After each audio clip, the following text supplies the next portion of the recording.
1941년부터 1945년까지 소비에트 연방은 제2차 세계대전 동안 히틀러의 나치와 싸웠습니다. 붉은 군대에서 가장 소중한 전력 중 하나는 저격수들이었습니다. 이들은 적에게 들키지 않고 은폐할 수 있었으며 상당한 거리에서 강력한 힘으로 목표물을 쓰러뜨릴 수 있었습니다. 많은 독일 군인들이 이 고도로 숙련된 저격수들에 의해 최후를 맞이하곤 했습니다. 아마 놀라울 수도 있겠지만 제2차 세계대전 동안 소련의 저격수 중 2,000명 이상이 여성들이었습니다. 이 여성들은 합쳐서 1만 1,000명 이상의 적을 사살했으며 전쟁에서 가장 효율적인 전사들 중 일부로 역사에 남게 되었습니다. 하지만 이 여성들 중 일부는 특히 소총 솜씨로 두드러졌습니다. 루드밀라 파블리첸코와 로사 샤니나는 특히 그 분야에서 가장 뛰어난 성과를 거두었으며 그 결과 무서운 명성을 얻게 되었습니다.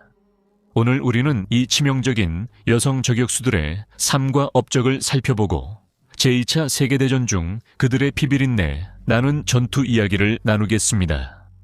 워즈 오브 더 월드에 오신 것을 환영합니다.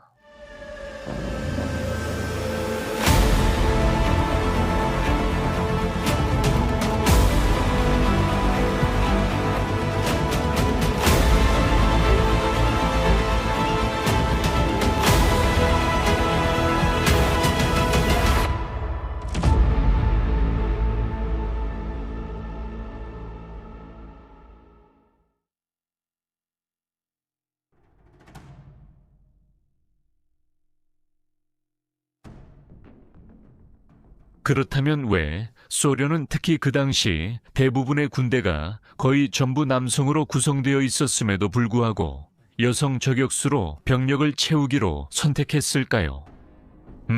그 해답의 많은 부분은 전쟁 당시 소련이 가지고 있던 일련의 신념에서 비롯됩니다. 군대에서 저격수라는 역할이 여성에게 잘 맞을 것이라고 생각되었습니다.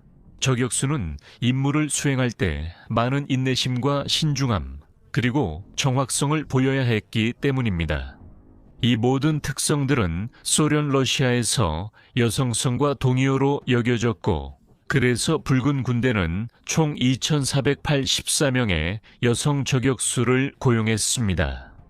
하지만 비극적으로도 그들 중 오직 500명만이 전쟁에서 살아남았습니다. 당시 소련의 선전은 남녀 평등을 강조했으며 사회의 많은 부분에서 그 평등이 안타깝게도 실현되지 않았지만 군대는 많은 여성들을 받아들였고 그들에게 다양한 기회를 제공했습니다. 안타깝게도 이러한 기회들은 얻기 어려웠고 러시아 군대가 평등을 추구했음에도 불구하고 주로 자원에 의존했습니다. 전쟁에 참전하기 위해 지원한 많은 여성들은 심사조차 받기 전에 지원이 거부되거나 편리하게 적용되는 관료적 절차에 가로막혀 군 입대가 지연되곤 했습니다. 제2차 세계대전이 시작될 무렵 소련군이 막대한 피해를 입었음에도 불구하고 소련 여성들이 조국을 위해 싸우는 것은 쉽지 않았습니다. 전반적으로 치열한 전투로 인해 인력이 줄어들었고 러시아군은 병력 부족을 겪고 있었습니다.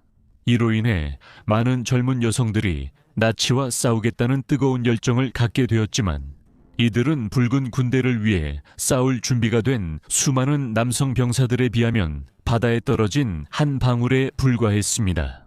소련군은 실제로 제2차 세계대전 동안 80만 명이 넘는 여성들을 고용했으며 이들 중 많은 이들이 자신의 소명을 찾았습니다. 비전투 임무, 예를 들어 의무병이나 신호병과 같은 역할에서 말이죠. 하지만 여전히 수천 명의 여성들이 전선에서 임무를 맡았고 그 중에는 독일군과 싸우는 소련 여성 기관총 사수, 전차 승무원, 전투기 조종사들도 있었습니다. 오늘날 소련 여성 저격수의 이미지는 영화, 책, 심지어 비디오 게임에서도 대중화되었습니다. 특히 그 분야에서 최고의 실력을 자랑하는 몇몇 여성들에게 감사해야 할 것입니다.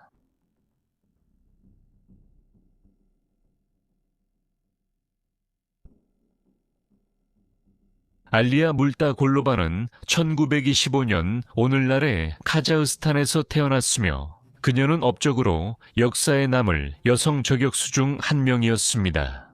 1930년대 소련의 기근 속에서 자랐고 시골에서 힘겹게 생계를 이어가야 했던 가난한 가정 출신이었던 그녀의 짧은 인생은 폭력으로 점철되어 있었습니다. 몰다골로바의 어머니는 1933년 감자를 훔치다 감시인에게 살해당했습니다. 그리고 그녀의 아버지는 소련 이전 시대의 귀족 후손이라는 이유로 정부로부터 박해를 받았습니다. 1년이 넘는 시간 동안 그녀는 집 없이 마을거리를 떠돌다가 결국 삼촌의 도움을 받게 됩니다. 알마티시에 있는 친척 집으로 이사한 후 몰다골로바는 알마티에서 교육의 단편들을 어렵게 이어갔지만 항상 매우 강인한 사람으로 묘사되었습니다. 그녀는 1935년에 모스크바로 이사했고 이후 삼촌이 군수송아카데미에 입학하자 레닌그라드로 옮겼습니다. 그곳에서 그녀는 잠시나마 학업을 이어갈 수 있었습니다. 그러다가 1941년 제2차 세계대전이 발발하자 몰다골로바는 가족 중 유일하게 레닌그라드에 남게 되었습니다. 그녀는 1942년에 군 입대를 지원했고 끝까지 조국을 지키겠다고 맹세했습니다.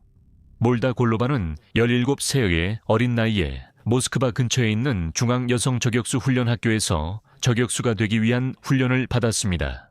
보도에 따르면 몰다골로바는 전선에 나가고자 하는 강한 열망을 가지고 있었고 시간이 지남에 따라 꾸준히 사격 실력을 연마했습니다. 1943년 7월 그녀는 제22군 제15소총여단에 배치되었습니다. 그리고 10월까지 그녀는 소련을 침공하려던 나치 32명을 사살했습니다.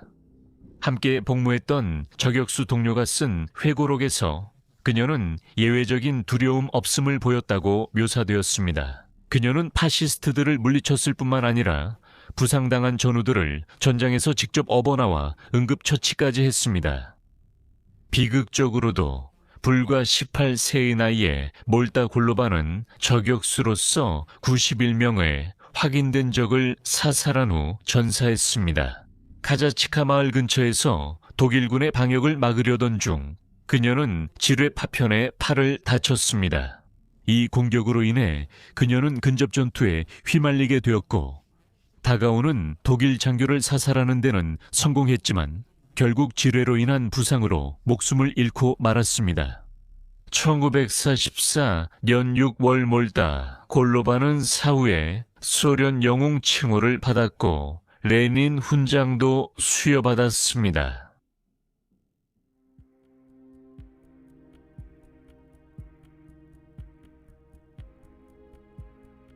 로자 샤니나 전쟁에서 가장 유명한 소련 여성 저격수 중 한 명은 1924년 러시아의 에드마 마을에서 태어났습니다.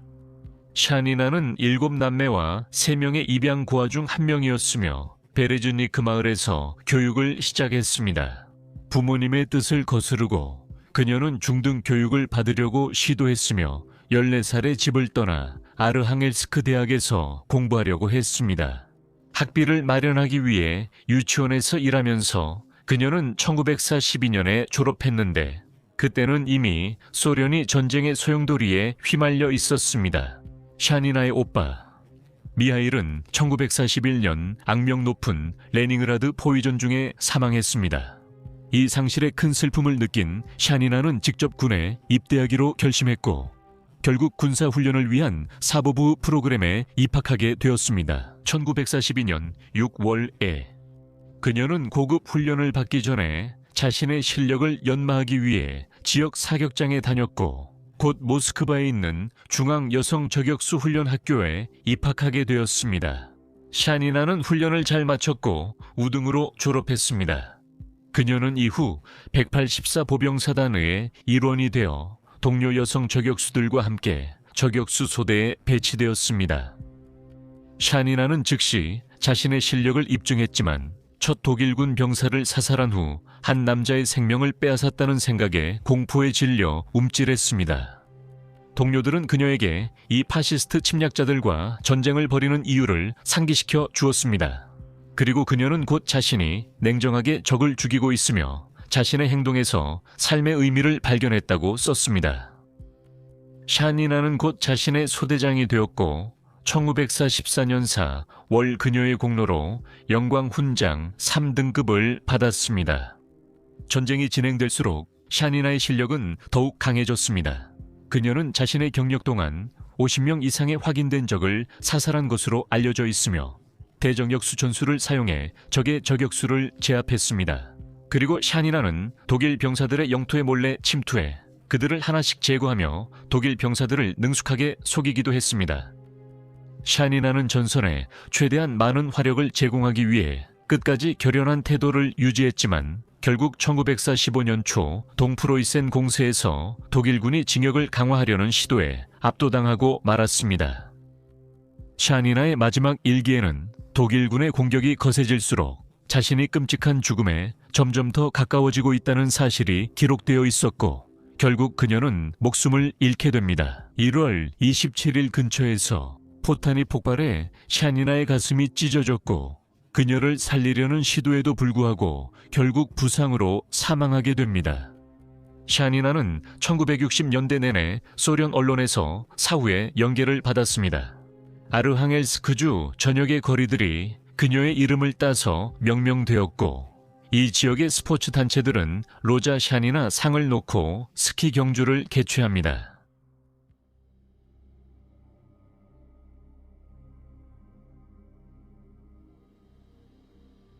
지금까지 가장 유명하고 뛰어난 소련 여성 저격수는 다름 아닌 루드밀라 파블리첸코였습니다. 파블리첸코는 1916년 현재 우크라이나 키예프주에서 태어났습니다. 그녀는 키예프시로 이사하게 되었고 14살 때 그녀는 사격 클럽에 가입했고 곧 아마추어 명사수로 훈련을 받았습니다. 그녀는 1937년부터 키예프 대학교에서 역사를 공부했으며 학업을 마치는 동안 졸업 후 학교 교사가 될 계획이었습니다. 하지만 그녀는 붉은 군대가 주최한 저격수 학교에 등록했고 군에서 경력을 쌓는 데 관심을 갖게 되었습니다. 파블리첸코는 1941년 독일이 소련을 침공했을 때 군 입대를 요청했습니다. 25세의 나이에 그녀는 보병 부대에 입대하고 싶어 했지만 등록 담당자는 그녀에게 간호사가 되라고 권유했습니다.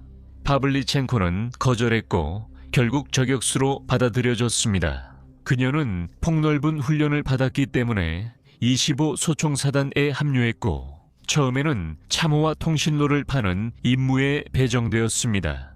무기 부족으로 인해 단 한 개의 수류탄만을 가지고 있었습니다. 1941년 8월 파블리첸코는 빌리아이브카에서 저격소총으로 처음으로 2명의 독일 장교를 사살했습니다. 오데사 포위전 동안 파블리첸코는 약 2달 반 동안 독일 침략자들에게 맹렬하게 저격 사격을 퍼부었습니다. 그리고 그녀는 187명의 공식 저격 기록을 세웠습니다.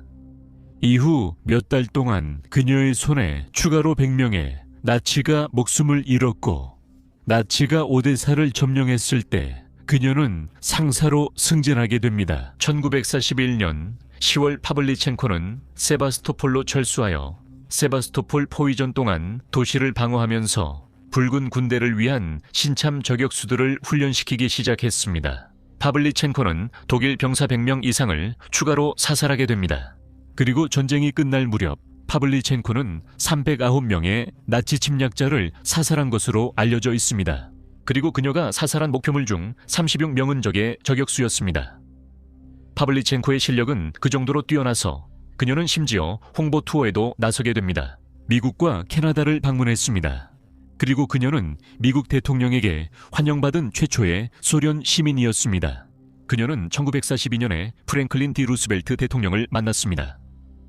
그녀는 박격포에 의해 부상을 입었음에도 불구하고 전쟁에서 살아남았고 붉은 군대의 선전원이 되었습니다.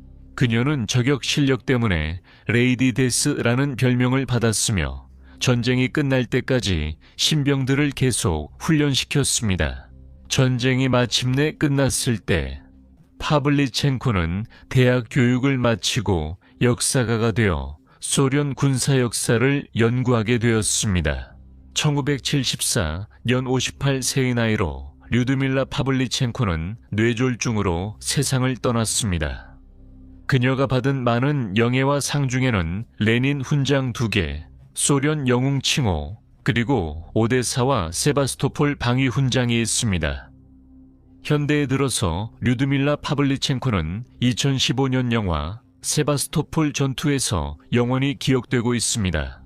그리고 그녀의 회고록인 레이디 데스는 2018년에 서방에 공개되었습니다.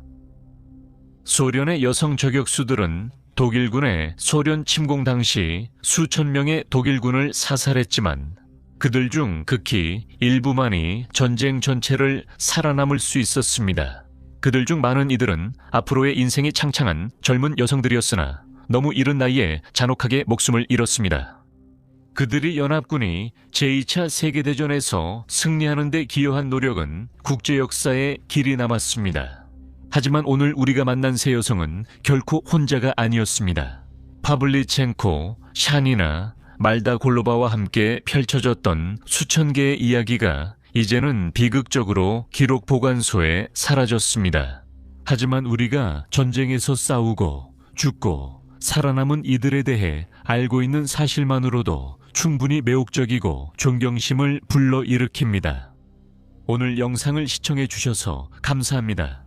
유익하셨다면 좋아요나 댓글을 남겨주세요. 저희의 모든 콘텐츠는 연구, 대본 작성, 편집, 내레이션까지 모두 인공지능 없이 사람이 직접 제작하고 있습니다. 그래서 저희 채널을 응원해주고 싶으시다면 구독 버튼을 눌러주시고 다음 What's Up the World 영상이 업로드될 때 알림을 받으시려면 종 모양 아이콘도 눌러주세요. 시청해주셔서 감사합니다.